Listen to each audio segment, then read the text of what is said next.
계시록 3장 12절 다 찾으셨으면 우리 함께 봉독하시겠습니다. 시작. 이기는 자는 내 하나님 성전에 기둥이 되게 하리니 그가 결코 다시 나가지 아니하리라. 내가 하나님의 이름과 하나님의 성 곧 하늘에서 내 하나님께로부터 내려오는 새 예루살렘의 이름과 나의 새 이름을 그의 위에 기록하리라. 아멘. 할렐루야. 주님을 찬양합니다. 오늘 말씀의 제목은 기둥이 되는 믿음이라는 제목으로 여러분과 은혜를 나누도록 하겠습니다. 날씨가 더워지고 있습니다. 이럴 때일수록 우리가 정말 몸도 마음도 처지지 않고 더욱더 하나님을 향해서 다가가고 또 더욱더 치열하게 신앙생활하기 힘쓰시는 여러분 되시기를 축원드립니다. 오늘은 기둥에 대한 이야기를 좀 해보도록 하겠습니다. 여러분, 기둥이 뭡니까? 여러분, 어떤 건축물을 떠받치는 건물의 뼈대가 되는 존재를 기둥이라고 합니다. 이 기둥을 좀 더 확장시켜 생각해 보면 건축물뿐 아니죠. 모든 사회 조직에서도 마찬가지입니다. 우리가 이 세상에서 뭔가를 세워나가려면, 뭔가를 이루려면 무언가 떠받치는 힘이 반드시 있어야 돼요. 그래야 뭔가를 쌓고 세우고 이뤄나갈 수가 있어요. 떠받치는 힘이 없으면 안 돼. 우리가 이루고 성취하고 쌓아가는 과정에는 반드시 뭔가 밑에서 받쳐주는 힘, 밑에서 버팀목이 되어주는 힘들이, 수많은 힘들이 모여야 높은 곳으로 쫙 올라가는 거예요. 이 대한민국이라는 나라에 얼마나 많은 기둥이 필요하겠습니까? 이 나라가 버티는데도 기둥이 필요해요. 한 가정이 버티는데도 기둥이 필요해요. 이 교회가 버티는데도 기둥들이 필요한 거예요. 성경은 기둥을 비유로 삼아서 우리에게 영적인 교훈을 전달하고 있어요. 먼저 기둥이 뭘 상징하느냐? 이 기둥은 성경 안에서 보면 하나님과 우리와의 계약, 언약을 상징합니다. 그리고 기둥이 세워지는 곳은 그것이 구별된 곳이고 거룩한 곳임을 상징해요. 야곱이 광야에서 돌베개를 메고 잤습니다. 꿈에 뭘 봤어요? 하늘에서부터 내려온 사닥다리를 봤어요. 그리고 하나님의 언약의 말씀을 들었습니다. 그리고 그가 하나님을 만나고 야곱이 했던 행동이 뭡니까? 자기가 뱉던 돌베개를 기둥으로 딱 세워놓고 거기다 단을 쌓고 그곳을 베델이라고 했던 거예요. 하나님과 언약을 맺을 때에 또 기둥을 세우는 겁니다. 기둥은 구약에 자주 등장하는 상징이에요. 우리가 구약 성경에 보면은 12개의 기둥을 세워놓고 그것은 12지파를 상징하는 거예요. 또 하나님의 택한 백성을 상징하는 거죠. 이스라엘 백성이 출애굽할 때에 어린 양의 피를 어디다 발랐습니까? 문설주에 발랐어요. 설주라는 것은, 설주라는 건 기둥이라는 옛날 말이죠. 문 기둥에다가 어린 양의 피를 쫙 발라놔요. 기둥이라는 것은 그 집을 지탱하는 중심이고 들어가는 현관의 가장 중요한 그 집을 들락거리는 구멍이니까 거기다가 피를 바를 때에 그 집 전체가 구별되는 거예요. 이스라엘 백성들이 광야를 걸을 때에 낮에는 구름 기둥, 밤에는 무슨 기둥? 불 기둥. 이것은 뭐예요? 하나님의 임재를 상징해요. 그래서 기둥이라는 것은 하나님이 임하셨다 이런 뜻이에요. 신약에 있어서는 교회를 진리의 기둥이다 이렇게 표현합니다. 디모데전서 3장 15절에 우리 다 함께 읽겠습니다. 시작. 이 집은 살아계신 하나님의 교회요 진리의 기둥과 터이니라. 아멘. 여기서 뭐예요? 하나님의 교회가 진리의 기둥과 터다. 여러분, 사자교회는 진리의 기둥인 줄로 믿습니다. 진리의 터인 줄로 믿습니다. 교회는 진리를 바치는 힘이에요. 교회가 흔들리면 국가가 흔들려요. 교회가 흔들리면 가정이 흔들리고 우리의 삶이 흔들립니다. 여기서 말씀이 선포돼요. 하나님의 은혜를 누리는 필드란 말이에요. 교회가 그렇게 중요해. 진리의 기둥이다. 갈라디아서에는 또 이런 표현을 합니다. 갈라디아서 2장 9절에 읽겠습니다. 시작. 또 내게 주신 은혜를 알므로 기둥같이 여기는 야고보와 게바와 요한도 나와 바나바에게 교제의 악수를 하였으니. 아멘. 이 바울이 뭐라 그럽니까? 기둥같이 여기는 야고보와 게바와 요한이다 이런 표현을 해요. 얘가 당시에 핵심적인 역할을 했던 사도들을 향해서 기둥같이 여기는 베드로, 기둥같이 여기는 야고보 이렇게 표현하는 거예요. 그러니까 주의 종들을 기둥이다 이런 표현을 하죠. 계시록 10장에 보면은 하늘에서 내려오는 힘센 천사가 나와요. 그 천사의 발이 불기둥 같다 이렇게 증거합니다. 불기둥이다. 그건 뭐냐? 하나님의 임재를 상징하는 거예요. 구약에 보면은 솔로몬이 하나님의 성전을 봉헌했습니다. 솔로몬의 제국은 가장 화려했던 그 이스라엘의 영화를 보여주고 있습니다. 그렇기 때문에 가장 부와 권세가 넘쳤던 솔로몬 시대이기 때문에 솔로몬이 성전을 질 때 허투루 짓고 그렇게 허접하게 앉았어요. 엄청난 기도와 그 정성을 준비했고요. 그리고 성전을 질 때 최고의 자재를 썼습니다. 그래서 그렇게 아름다운 성전을 만든 거예요. 그래서 솔로몬 성전이 화려하게 져졌을 때 그 성전 현관에 2개의 엄청난 기둥을 세웠어요. 근데 성경이 희한하게도 그 2개의 기둥에는 이름을 붙였어. 그 이름이 뭐냐? 솔로몬 성전의 2개의 기둥의 이름, 우측은 야긴이라는 이름을 붙였고 좌측은 보아스라는 이름을 붙여놓은 겁니다. 이 기둥은 높이가 한 18m 정도 돼요. 그러니까 18m면 어마어마하거든요. 지금 이게 한 5m 돼요. 지금 이 천장이 5m 정도 됩니다. 18m면 엄청나게 높죠. 네? 근데 이게 구리로 된 파이프예요. 이게 그래가지고 쫙 올라갑니다. 이 기둥이 하나님께 예배를 드리는 성전을 떠받치는 그런 역할을 했던 것이죠. 계시록에 보니까 오늘 본문 말씀에 이기는 자를 내 하나님 성전의 기둥이 되게 하겠다. 여러분 기둥이 되고 싶습니까? 네, 하나님 성전에 우리는 기둥이 돼야 돼요. 네, 우리는 승리자가 되어야 됩니다. 그렇다면 그럼 어떤 기둥이 되어야 되는가? 여기 야긴과 보아스라는 이름에 그 답이 있는 겁니다. 야긴이라는 이름의 뜻은 뭐냐? 주님이 세우신다 이런 뜻을 갖고 있어요. 보아스라는 이름의 뜻이 뭐냐? 주님께 능력이 있다 이런 뜻이에요. 여러분 우리 사자교회에도 야긴과 보아스 같은 2개의 기둥이 있어야 될 줄로 믿습니다. 아까 야긴이 뭐라 그랬어요? 주님이 세우신다. 여러분 주님이 부르시지 않고는 여기 한 사람도 이곳에 서 있을 수 있는 사람이 없습니다. 여러분 다 하나님이 부르고 뽑고 뽑아서 택해서 이 자리에 세워놓은 기둥이에요. 여러분 모두가 야긴입니다. 그렇기 때문에 우리는 주님이 세워야 서는 사람들이라는 걸 기억해야 돼요. 2번째, 여러분은 보아스 같은 기둥이 돼야 됩니다. 주님께 능력이 있다. 이건 뭐냐? 주님이 여러분을 매 순간 서 있을 수 있는 힘을 주시는 겁니다. 내 힘으로 서 있다고 생각하는 순간 우리는 무너지는 거예요. 항상 우리가 잊지 말아야 될 것. 난 한순간도 주님 없으면 설 수 없다. 그러니까 여기는 뭐냐? 두려운 심판의 의미까지 다 담고 있는 거예요. 그래서 우리가 성전을 들어올 때 야긴과 보아스 2 기둥을 통과하고 들어온다고 생각하시면 돼요. 왜? 그 기둥이 현관부터 있으니까. 그러니까 성전 입구서부터 인간 나라를 완전히 깨고 들어오는 거예요. 여러분을 완전히 죽여버리는 겁니다. 그러니까 하나님이 이렇게 말씀하시는 거죠. 2 기둥을 딱 지날 때, 야, 이 성전의 주인은 나야. 내가 기둥을 세우고 내가 서 있게 만드는 거야. 내가 세우지 않으면 무너져. 이거를 우리가 인식하고 성전을 딱 들어오는 거예요. 아, 하나님이 세우셨구나. 하나님 없으면 설 수 없구나. 두려운 상징입니다. 여러분 우리 몸의 기둥을 척추라고 보통 얘기를 하죠. 척추가 뒤틀리거나 벌써 거기 문제가 생기면 전신마비가 오고 그러죠. 한 가정의 기둥은 뭡니까? 가장이죠. 가장이 흔들리면 가정 전체가 흔들립니다. 교회에도 기둥이 있는데 오늘 사명자로 부름받은 모든 성도 여러분은 하나님 앞에 기둥 같은 존재인 줄로 믿습니다. 여러분 모두가 다 기둥이에요. 그러면 하나님 어떤 기둥을 원하시겠습니까? 어떤 기둥을 사용하시겠습니까? 하나님이 찾으시는 기둥은 어떤 기둥이냐?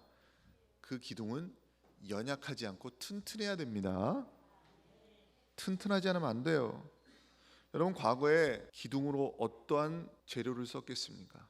고대에는 다 나무를 기둥으로 썼어요.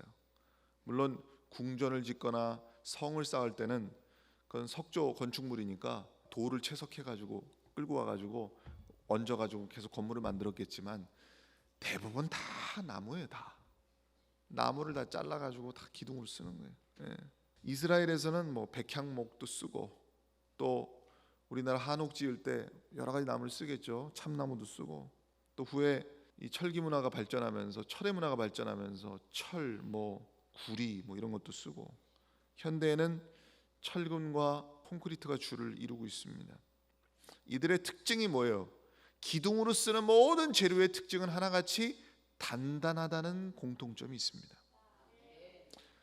단단하지 않은데 기둥으로 쓸 수가 없어요. 그잖아요. 딱딱해야 돼. 강해야 돼. 기둥을 쓰는데, 나무를 기둥으로 쓰는데 대나무를 쓰는 일은 없어요. 갈대를 꺾어다가 기둥으로 쓰는 일은 절대 없습니다. 쇠도 일반 쇠는 아니에요. 여기 들어가는 H빔들은 다 어떠한 열 처리가 되고, 또 왜 H자로 되어 있냐면 그게 힘을 받거든요. 그러니까 어떠한 힘을 받을 수밖에 없는 형상으로 만들어져 있어요. 단단해야 됩니다. 우리가 사람을 쓸 때도 흐리멍텅하고 울러터진 사람을 쓸 수가 없어요. 무슨 일을 시켜도 똑소리 나게 마무리를 할 수 있는 사람을 우리가 직원으로 뽑아도 뽑을 겁니다. 그렇죠? 단련되고 훈련된 사람을 우리가 쓰듯이 하나님도 마찬가지예요. 하나님은 우리를 단련시켜서 쓰십니다. 모자라면 붙여서라도 쓰기에 합당한 재료로 만들어서 쓰시게 돼 있어요. 아브라함과 이삭과 야곱, 다니엘, 이사야, 예레미야, 스데반, 바울 같은 이런 사람들 하나같이 뭡니까? 믿음의 심지가 다 견고한 사람들이에요. 믿음의 심지가 강한 사람들이에요. 물러터진 사람들이 아니에요.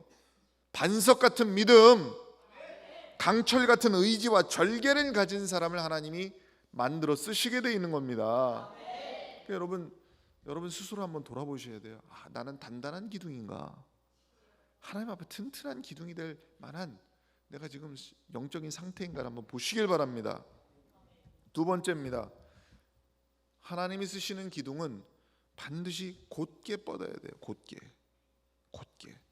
형상이 곧질 않고 기둥이 이렇게 돼 있다든지 이렇게 돼 있는 형상의 나무가 있다면 쓸 수가 없어요.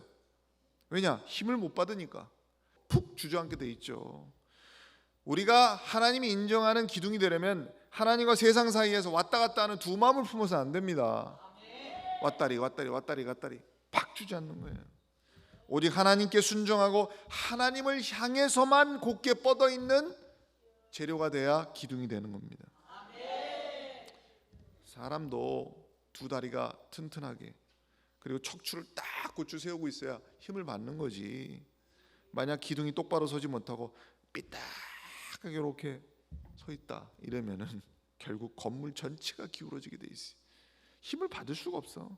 여러분, 뭔가 이렇게 딱 기둥이 받치고 있는데 이게 쭉 비탁하겠다. 그럼 옆에 있는 기둥도 같이 쭉 기울어요. 같이. 교회도 이게 영적으로 끼리끼리 모인다고, 이게 한 사람이 정렬이 흐트러지기 시작하면 쭉 전부 다 그냥 탁탁탁 넘어가는 겁니다. 같이 삐딱해져요. 영적으로 바르게 서 있는 사람끼리 모이면 삐딱해진 사람도 바르게 서게 돼요. 근데 같이 삐딱해지면 같이 또 넘어가는 거예요. 그 이태리 가면은 여러분이 피사 대성당이라고 있어요. 그 앞에 부속 건물로 피사의 사탑이 있어요. 그 유명하잖아요. 그 사탑 하나가 있는데 이렇게 기울어져 있어요. 한 4, 5m 이렇게 각도상으로 따지면 이렇게 기울어져 있는데, 그것도 명물이라고 보러 가. 그 기울어지라고 지어놓은 게 아니에요. 지반이 약해서 이렇게 기울어진 거지. 하나님은 그런 건물 안 씁니다. 그런 기둥 안 씁니다. 그런 기둥이 보이면 하나님이 야, 너 바로 세워 이렇게 말씀하시지. 그 롯의 부인 같은 사람이 그냥 뒷목 잡아 끌어가지고 후회가 남아가지고 뒤에 확 돌아봤다가 손기둥 대고, 아간 같은 사람이 있어가지고 이스라엘 백성 전체가 곤란을 당하고, 가룟유다 같은 사람 때문에 예수님이 십자가에 못 박히지 않습니까? 다 이게 삐뚤어진 기둥의 모델들이에요. 우리는 삐뚤어진 사람이 되면 안 됩니다. 바르게 서 있어야 돼요. 세 번째입니다. 기둥은 잔가지를 없애야 돼요. 기둥으로 쓰는 나무를 우리가 구한다. 벌목하는 현장에 가보면 벌목을 할 때에 먼저 밑둥을 탁 잘라요. 요새 기계가 또 기가 막힌 게 있더라고. 딱 위를 잡아. 그다음에 기계가 밑을 확 그냥 톱으로 탁 잘라. 그러면 딱 누워주잖아요. 그럼 누우면은 그게 가지들이 쫙 붙어 있잖아요. 제일 먼저 하는 게 기계로 그걸 쫙 훑으면은 그 장가지가 쫙 그냥 켜집니다. 그래가지고 장가지가 한 번에 싹 깨끗하게 제거가 돼요. 그리고 나서 그거를 탁탁탁탁탁 나무를 쌓아가지고 장가지 제거된 걸 목재소에 보내면 또 목재소에 가면 그걸 또 가공하느라 껍질을 또 쫙 벗겨. 그래가지고 그거를 기둥으로 쓰든지 아니면 탁탁탁탁 또 사판으로 만들어가지고 가구로 만들든지 여러분 집에서 쓰는 도마를 만들든지 이런 것들이 다 재료상으로 다 과정이 있어요. 재료로 쓰기 합당하게 이렇게 만들어가는 과정이 있는 겁니다. 과거에 그 고대의 나무로 배를 만들 때에 그냥 무턱대고 탁 쓰는 게 아니에요. 이게 나무를 또 가공해요. 어떻게 하냐면 뭐 불에 그을린다든지 또 바닷물에 담궜다 말렸다 해가지고 어떻게 하다든지 뭐 약을 바른다든지 이런 식으로 해가지고 어떤 과정 거쳐서 이제 배를 만들어서 아주 견고하고 방수가 되게 이렇게 만든다든지 또 구약에 보면 성전 기물을 만들 때 나무로 씨띠나무를 갖다가 조각목으로 딱 잘라가지고 그걸 껍질 다 벗겨가지고 조각목을 만든 다음에 거기다가 이제 금칠을 해가지고 성전 기물을 다 만들어요. 그래서 오래 쓸 수 있게 그렇게 다 만들죠. 그러니까 우리가 하나님께 쓰임 받는 좋은 재료가 되기까지 많은 연단과 인간나를 죽이는 과정이 필요한 겁니다. 오로지 우리가 하늘에 하나님만 떠받치는 기둥이 돼야 되거든요. 그러기 위해서는 하나의 튼튼하고 곧게 뻗은 가지 위에는 잔가지는 필요가 없는 거예요.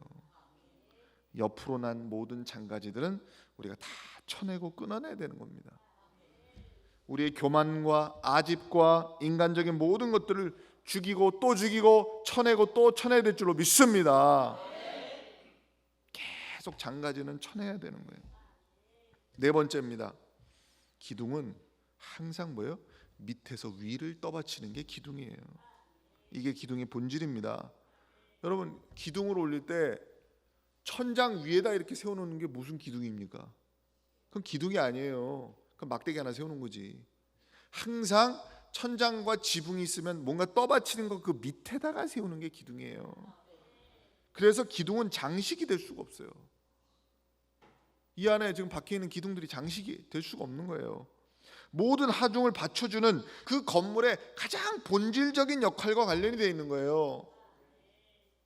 신앙생활은 장식이 되어서는 안 됩니다. 여러분 한 사람 한 사람이 기둥이기 때문에 어떻게 여러분의 신앙이 장식물이 될 수 있어요? 기둥은 본질의 기능을 일단 가지고 있어야 되는 거예요. 우리는 항상 아래에서 위에 계신 하나님을 바치는 기둥이에요. 하나님의 가치, 하나님의 명령을 떠받치는 기둥입니다. 그렇기 때문에 이게 바로 진실의 절대 구도예요. 하나님을 떠받치는 항상 아래에 있어야 된다. 그 위치를 깨닫는다면 나는 항상 아래로 들어가서 낮은 곳에서 하나님을 떠받치는 기둥이 돼야지. 이 신앙의 위치를 깨닫는다면은 나는 하중을 견뎌야 되고 감당해야 되는구나라는 것을 우리가 알게 돼요. 여러분 이 감당해야 될 무게가 있습니다. 하나님이 여러분에게 어깨에 짊어지게 하는 십자가가 있는 겁니다.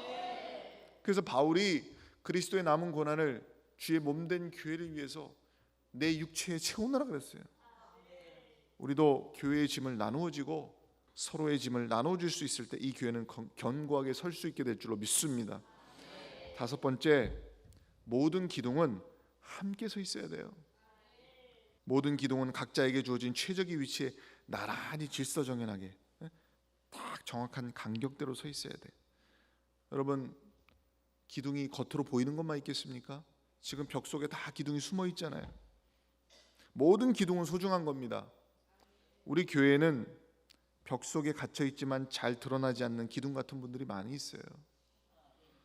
교회를 위해서 안 보이는 곳에서 숨은 봉사를 하시고 이름도 빛도 없이 다 제 역할을 감당하시고 성전을 쓸고 닦고 또 숨은 봉사하시고 눈물로 정말 교회를 위해서 기도하시는 분들이 계시기 때문에 이 사자교회가 지금까지 존속하는 겁니다. 보이는 기둥만 기둥이 아니에요. 따라서 우리는 모두를 소중하게 여기고 모두가 바로 서도록 기도해 줘야 됩니다.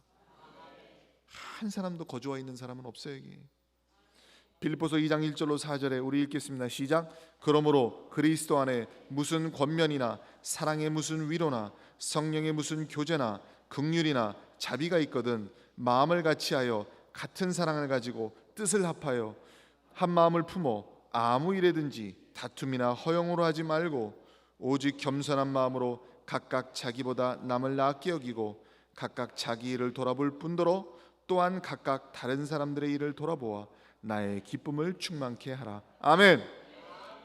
여러분, 우리가 같은 사랑을 가지고 한 마음을 품고 우리가 주의 일을 할지라도 다툼과 허영으로 하지 말고 우리가 정말 기둥의 마음으로, 기둥의 자세로, 겸손한 마음으로 자기보다 남을 낫게 여기고 항상 나는 낮은 자리에서 뭔가를 받쳐주는 기둥이 되어야 되겠다, 이런 생각을 가지고 신앙생활 하시면은 하나님께서 기뻐하실 줄로 믿습니다. 마지막입니다. 기둥은요, 그 건물의 사명이 끝나는 날까지 서 있는 게 기둥입니다. 여러분, 기둥은 이리저리 옮겨 다니는 자리가 아니에요. 옛날에 대전사자교회에 요 기둥이 하나 있었는데 성전 중간에 기둥이 딱 있었어요. 그래가지고 우리 목사님이 그 기둥을 제거하는 대공사를 하셨습니다. 그러니까 그 기둥을 갖다가 없애버리려니까 그 기둥을 대신할 수 있는 또 다른 기둥을 옆에 사이드에다가 더 강하게 지지대를 딱 세워가지고 받쳐주는 힘이 필요했던 거예요. 그래서 그 공사가 얼마나 대공사인지 모릅니다. 그러니까 언제나 한번 세워진 기둥은 쉽게 옮길 수가 없는 겁니다. 반드시 그 역할을 대신할 수 있는 기둥이 필요해져요. 우리가 집에서도 창틀이 마음에 안 든다 그러면 창틀은 바꿀 수 있어요. 커튼이 마음에 안 든다 그러면 커튼은 계절마다 여러분 마음에 드는 컬러로 바꿀 수 있어요. 여러분 도배, 여러분 마음에 드는 컬러로 도배할 수 있어요. 바꿀 수 있어. 페인트도 칠할 수 있어. 그러나 기둥은 뽑아서 옮길 수 없는 거예요. 여러분, 오늘날 교회가 무슨 프랜차이즈도 아니고 무슨 씹다 버리는 껌도 아니고 무슨 교회가 뭐 자판기 음료수입니까? 네? 여러분, 초대교회처럼 교회를 섬기는 모델이 지금 사라진 시대입니다. 내가 섬기는 교회를 내 모교회로 삼고 그 교회를 향한 하나님의 섭리와 하나가 되고 그 교회에 세우신 종과 영적으로 발을 맞추고 교회 전체가 하나의 영적인 공동체가 되고 사명의 공동체로서 의식이 희박해지고 있는 시대입니다.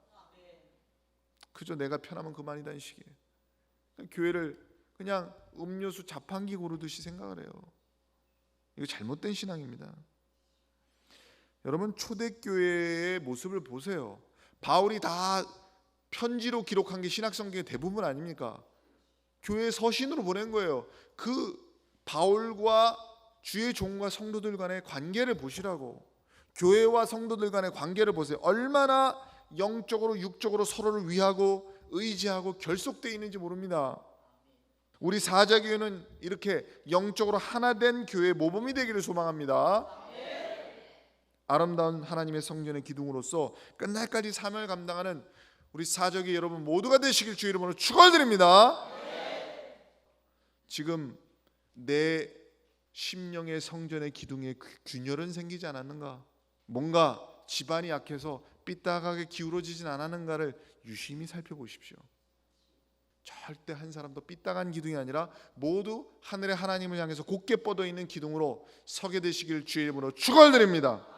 기도하시겠습니다.